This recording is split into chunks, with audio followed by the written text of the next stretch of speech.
Shalom, amang inang yang dikasihi Tuhan kita Yesus Kristus. Puji nama Tuhan. Sebelum kita memasuki renungan pada malam hari ini, mari kita satukan hati, kita berdoa. Allah Bapa yang bertata di dalam kerajaan surga, puji dan syukur Bapa kami haturkan kehadirat-Mu yang kudus.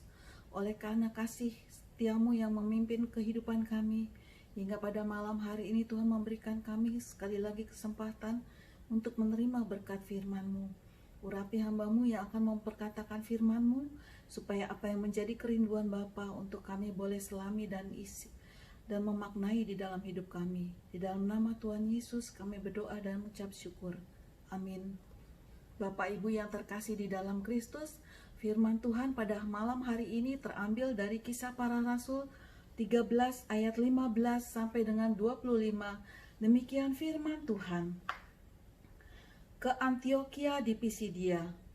Setelah selesai pembacaan dari hukum Taurat dan kitab nabi-nabi, pejabat-pejabat rumah ibadah menyuruh bertanya kepada mereka, "Saudara-saudara, jikalau saudara-saudara ada pesan untuk membangun dan menghibur umat ini, silakanlah." Maka bangkitlah Paulus. Ia memberi isyarat dengan tangannya, lalu berkata, "Hai orang-orang Israel dan kamu yang takut akan Allah, dengarkanlah. Allah umat Israel ini telah memilih nenek moyang kita dan membuat umat itu menjadi besar. Ketika mereka tinggal di Mesir sebagai orang asing, dengan tangannya yang luhur ia telah memimpin mereka keluar dari negeri itu. 40 tahun lamanya ia sabar terhadap tingkah laku mereka di padang gurun. Dan setelah ia membinasakan 7 bangsa di tanah Kanaan, ia membagi-bagikan tanah itu kepada mereka untuk menjadi warisan mereka selama kira-kira 450 tahun. Sesudah itu ia memberikan mereka hakim-hakim sampai pada zaman Nabi Samuel.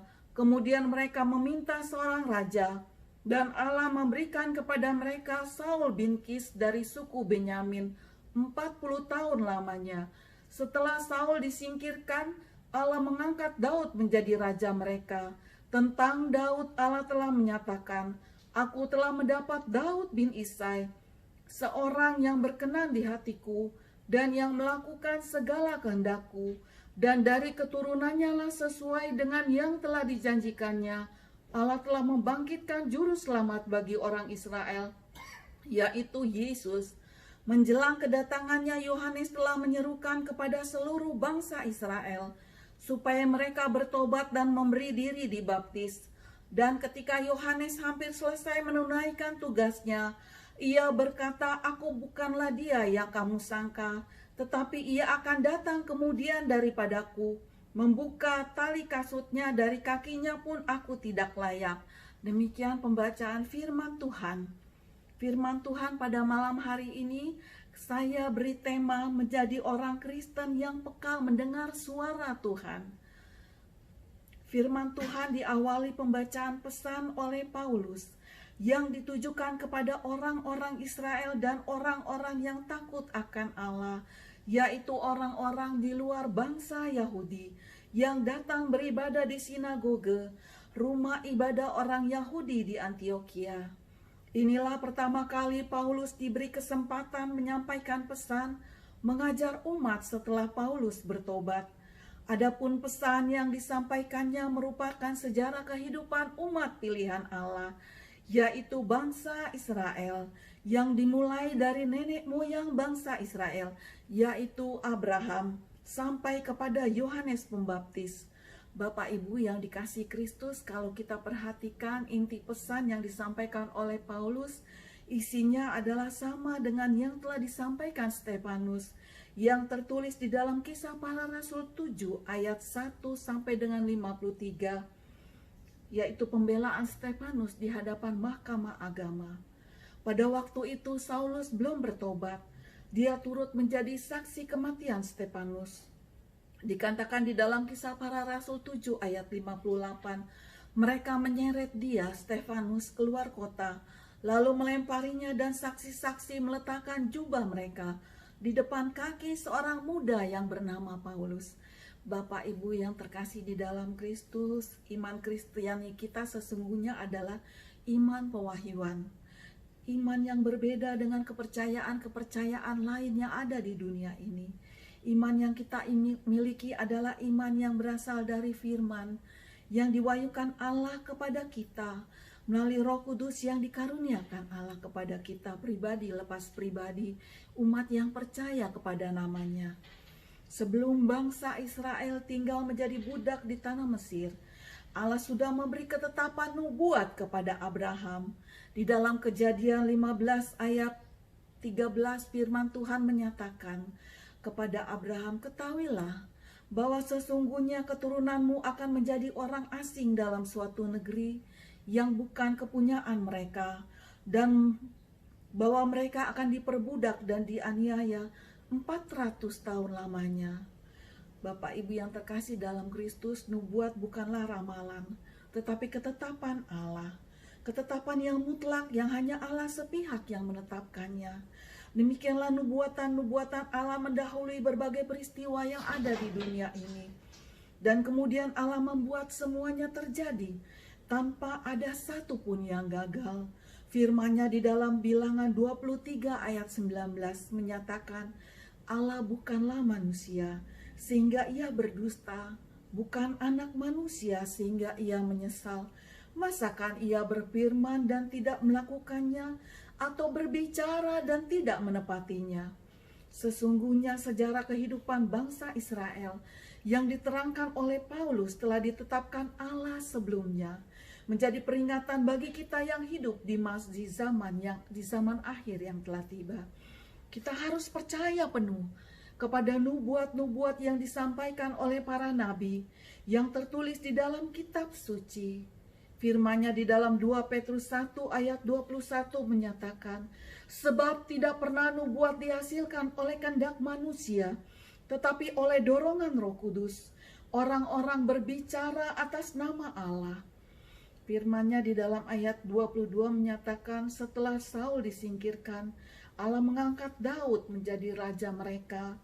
Tentang Daud, Allah telah menyatakan, aku telah mendapat Daud bin Isai, seorang yang berkenan di hatiku, dan yang melakukan segala kehendak-Mu.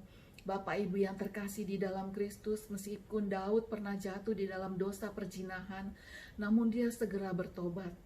Dia menerima apa yang menjadi ketetapan Allah, bahwa anak yang hasil dari perzinahan itu harus mati. Daud menulis di dalam Mazmur 73 ayat 25-28, siapa gerangan yang ada padaku di sorga selain Engkau? Selain Engkau tidak ada yang kuingini di bumi. Sekalipun dagingku dan hatiku habis lenyap, gunung batuku dan bagianku tetaplah Allah selama-lamanya. Sebab sesungguhnya siapa yang jauh daripadamu akan binasa. Kau binasakan semua orang yang meninggalkan Engkau. Tetapi aku suka dekat pada Allah. Aku menaruh tempat perlindunganku pada Tuhan Allah, supaya dapat menceritakan pekerjaannya. Bapak Ibu yang terkasih di dalam Kristus, Allah sudah menetapkan, Allah sudah menyatakan bukan hanya sejak ratusan tahun yang lalu, bahkan sejak ribuan tahun yang lalu lamanya, mengenai kedatangan Yesus Kristus ke dunia pada 2000 tahun yang lalu. Firman-Nya di dalam Kejadian 3 ayat 15 menyatakan, aku akan mengadakan permusuhan antara engkau dan perempuan ini, antara keturunanmu dan keturunannya. Keturunannya akan meremukkan kepalamu, dan engkau akan meremukkan tumitnya. Satan menyebabkan penyaliban Yesus. Tangan dan kakinya dipaku, inilah jalan yang membawa iblis kepada penghakiman.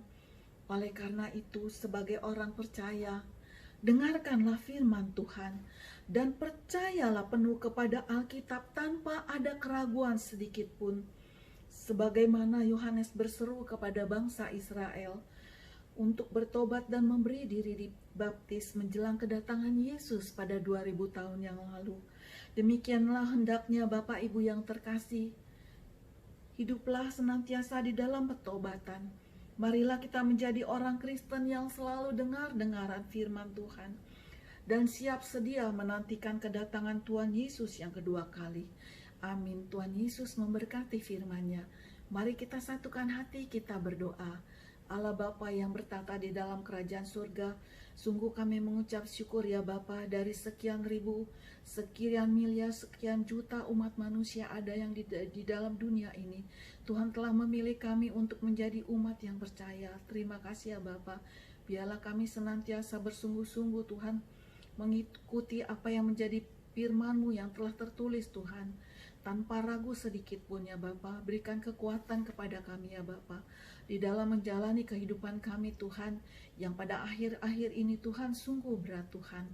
Tetapi biarlah kami yakin dan percaya seperti firman-Mu menyatakan, aku akan menyertai Engkau sampai akhir zaman. Terima kasih Bapa dalam surga. Seluruh kehidupan kami pada malam hari ini kami pertaruhkan di dalam nama Tuhan Yesus. Ampunilah Bapa untuk segala dosa dan pelanggaran kami, hingga kami senantiasa layak memanggil nama-Mu yang kudus. Di dalam nama Tuhan Yesus kami sudah berdoa dan mengucap syukur. Amin. Selamat malam Bapak Ibu yang terkasih. Tuhan Yesus memberkati. Amin.